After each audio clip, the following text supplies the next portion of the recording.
Good afternoon. How are you? Well, today I've doubled up on my my clothing because yesterday the cold got into me, and you know how that is. But the wind was higher yesterday.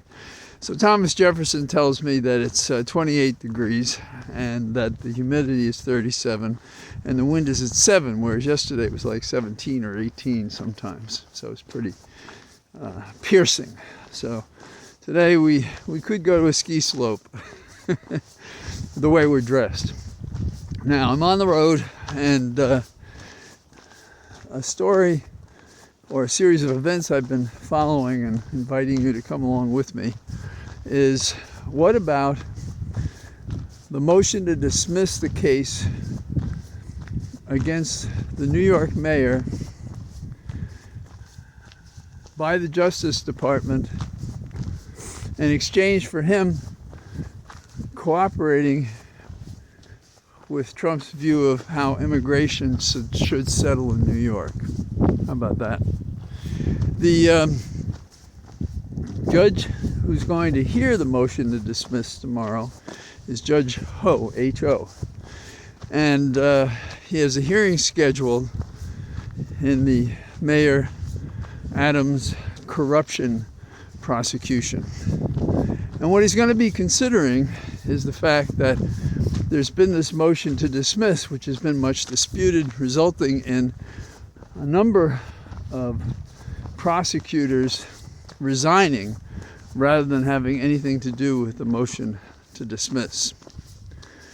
The criticism is along the lines of the prosecution is sound, the facts and the law are right, and the extraneous material that one proposes is inappropriate.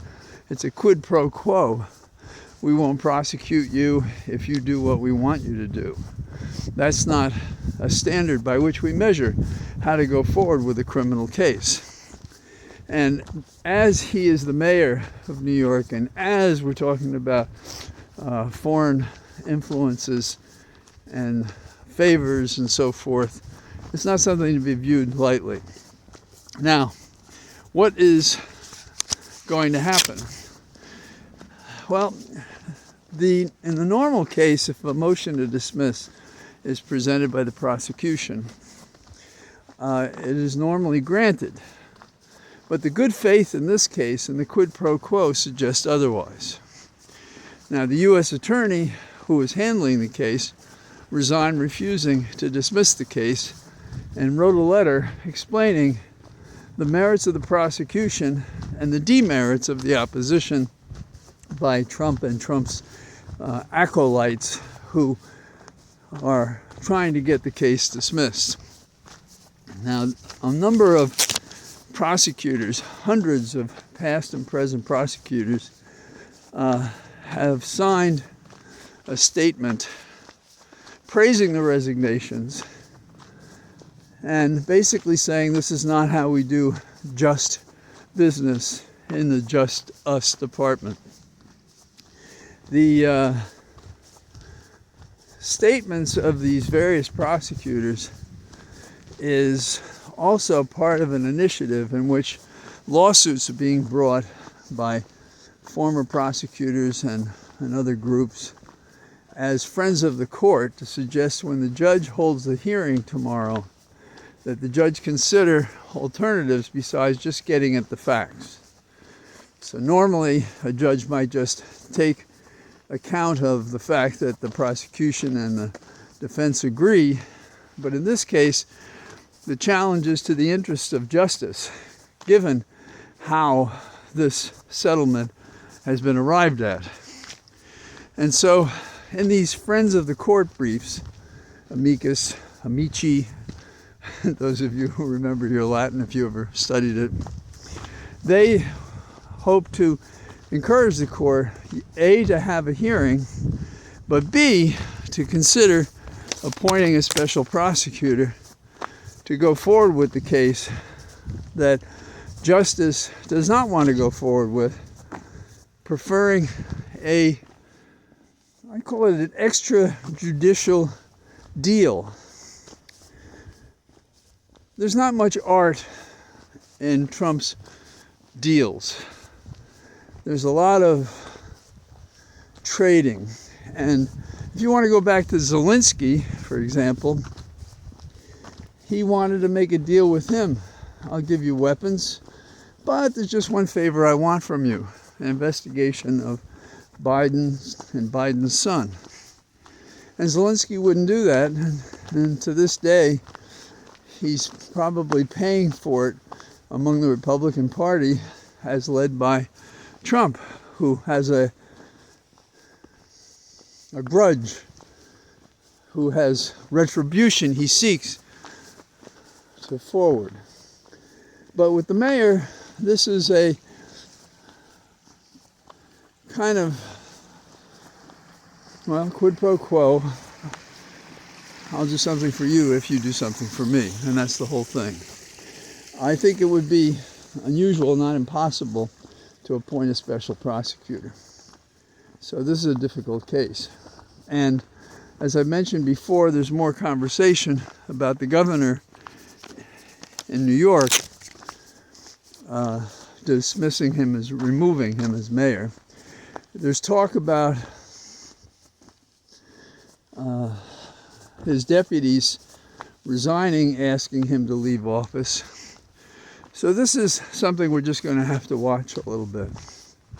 Now, every day, and we're exposed to it, every day there is some malfeasance, corruption, hurtful government action that Trump takes.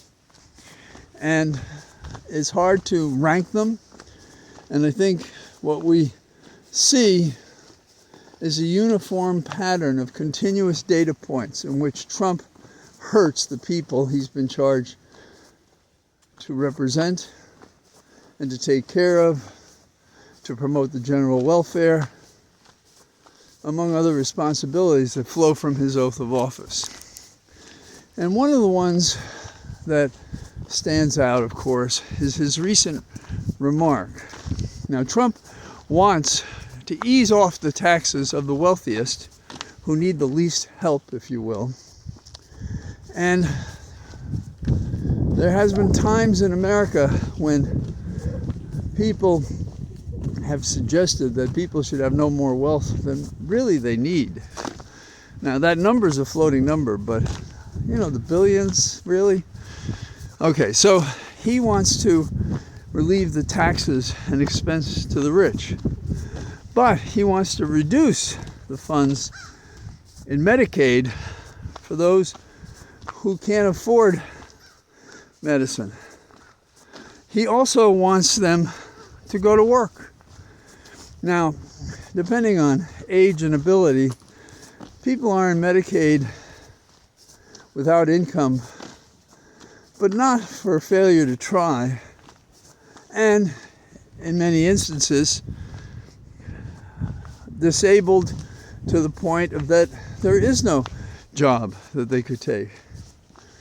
Now, I said this was important, and the question is, how many people are involved? 80 million people. 80 million people on Medicaid. And that comes out to something like $880 billion. So these kinds of funds and this kind of need to be giving at the back of your hand is not what you expect of a president, Republican or Democrat. And this is where our nation has lost its way. It's become a Darwinian survival of the fittest or wealthiest, rather than equal before the law, rather than a participatory democracy. It is the confrontation of those who believe in a monarchy, an oligarchy, a rule by the few or the one, a dictatorship, versus those of us who believe that as a proposition, we are equal, we expect equal justice before the law, we have a franchise which is supposed to mean something, and this is the America that has held such promise for so many people. You and I, who are descendants of somebody some family members who came here sometime and stayed because that was the vision and the promise of America. Now, I'd like to finish with a story that I heard, which I think you'll get a kick out of. And for those of you who are married, listen closely. There's two people, Don and Marilyn, who've been married for 63 years, okay? He's 94, she's 93. And the question people often ask is, so how did you keep it together? This couple is quite delightful. And it turns out that they have a ritual.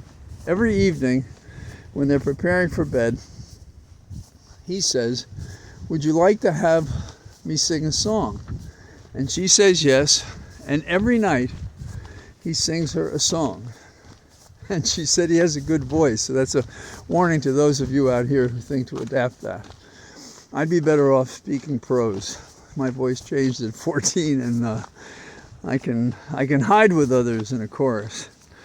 But every night, and she recently had to be in the hospital, and while she was in the hospital, and she had to stay overnight apparently, he sang to her then.